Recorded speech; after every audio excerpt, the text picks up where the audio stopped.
ఇంకా ఇక్కడ నేను ముందుగా ఒక 2 ముల్లంగి అయితే తీసుకున్నానండి. అదే రాడిష్ అంటారు కదా. ఇంక ఇప్పుడు వీటిని శుభ్రంగా వాష్ చేసుకున్నాను. ఇంకా ఇప్పుడు మనం ఇలా తురిమేదాంతో తురిమేసుకుందాం.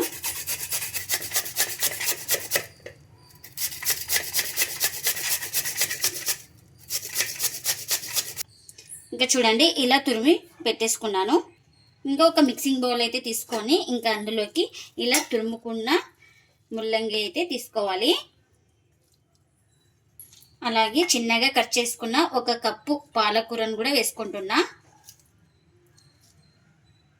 ఇంకా ఇప్పుడు ఇలా పొడవుగా కట్ చేసుకున్న ఆనియన్స్ని కూడా ఇలా స్మాష్ చేస్తూ వేసుకోవాలి.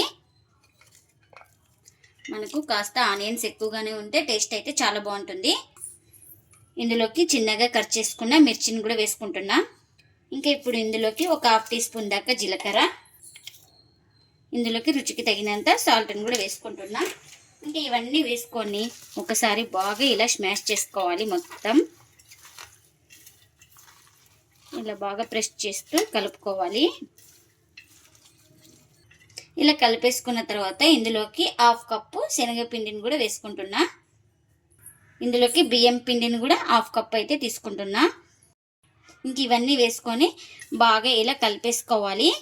ఎందుకంటే మనకు ముల్లంగిలో వాటర్ శాతం అయితే ఉంటుంది, అలాగే ఆనియన్స్లో కూడా ఉంటుంది కదా. మనకు ఫస్ట్ ముందుగా ఇంకా పిండి వేసి బాగా కలిపేసుకుందాం. బాగా ప్రెస్ చేసుకుంటూ ఇలా బాగా కలిపేసుకోవాలి. వాటర్ అవసరమైతే వేసుకుందాం. ఇంకా ఇలా మొత్తం బాగా కలిపేసుకున్న తర్వాత నాకు ఇక్కడ వాటర్ అయితే పడుతుందనేసి ఒక 2 స్పూన్ దాకా వాటర్ అయితే వేసుకుంటున్నాను. ఫస్ట్ ముందుగా ఇంకొక 2 స్పూన్లు వాటర్ అయితే వేసుకొని ఇలా బాగా కలిపేసుకోవాలి.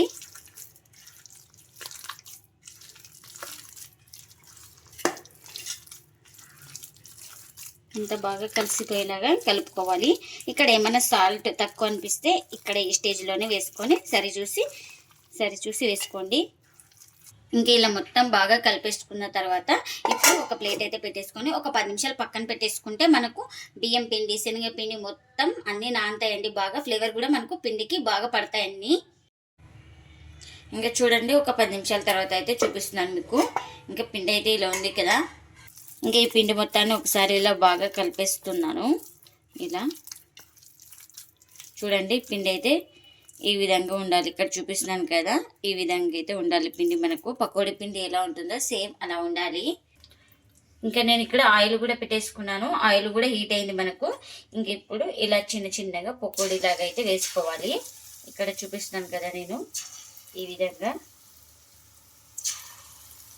మీరు కావాలంటే పెద్దగా కూడా వేసుకోవచ్చు. నేనైతే ఇక్కడ చిన్నగా వేస్తున్నాను.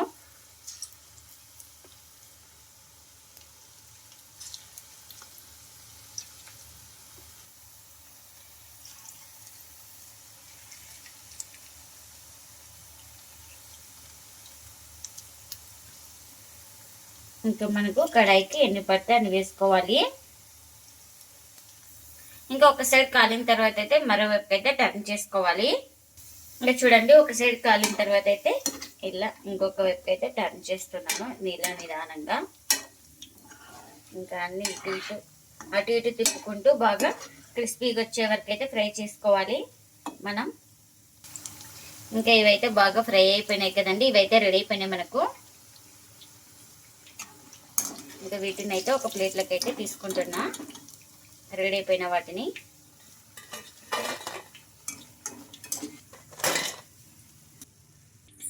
ఇంకా మిగిలిన పిండిని కూడా సేమ్ ఇలానే వేసుకోవాలి. ఇంకా నేను ఇక్కడ చూసిన కదా ఈ విధంగానే వేసుకోవాలి.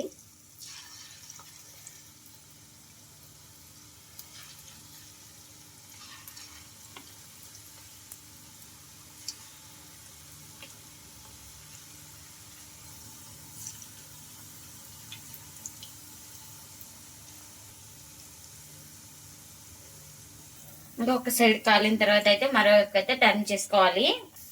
ఇంకా ఒక సైడ్ కాలిన తర్వాత అయితే ఇంకొక వైపు అయితే ఇలా అన్ని టర్న్ చేసుకోవాలి నిదానంగా. ఇంకా వీటిని కూడా అటు ఇటు కలుపుతూ బాగా ఫ్రై చేసుకోవాలి మంచి కలర్ వచ్చే వరకు అయితే. ఇంకా మనకు ఇవి కూడా రెడీ అయిపోయినాయి. ఇంకా అన్ని ఇలానే చేసుకోవాలి. ఎంతో టేస్టీగా ఉండే ముల్లంగితో పకోడీలు అయితే రెడీ అయిపోయినాయండి. కొంతమంది పిల్లలు ముల్లంగి తినడానికి ఇష్టపడారు కదా, ఇలా పకోడీ లాగా చేసిస్తే చాలా ఇష్టంగా తింటారండి. ఇంకా అందులోకి ముల్లంగి వేసినట్లే పిల్లలకి అయితే తెలియదు కదా, చాలా రుచిగా చాలా టేస్టీగా అయితే ఉంటాయండి.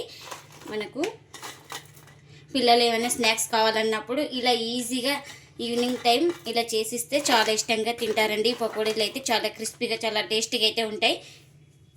ఇంకా ఈ పకోడీ వచ్చేసి ఇంట్లో వాళ్ళందరికీ నచ్చుతాయండి, అంత టేస్టీగా అయితే ఉంటాయి. మీరు కూడా తప్పకుండా ఒకసారి ఇలా ముల్లంగితో పకోడీ చేసి మీకు ఎలా వచ్చిందో కామెంట్ అయితే చేయండి ఫ్రెండ్స్. ఇదండి ఇవాళ వీడియో. ఈ వీడియో కనుక నచ్చితే ప్లీజ్ లైక్ చేయండి, షేర్ చేయండి, కామెంట్ చేయండి. అలాగే లైక్ చేసి సపోర్ట్ చేయండి friends. Thanks for watching. Bye bye.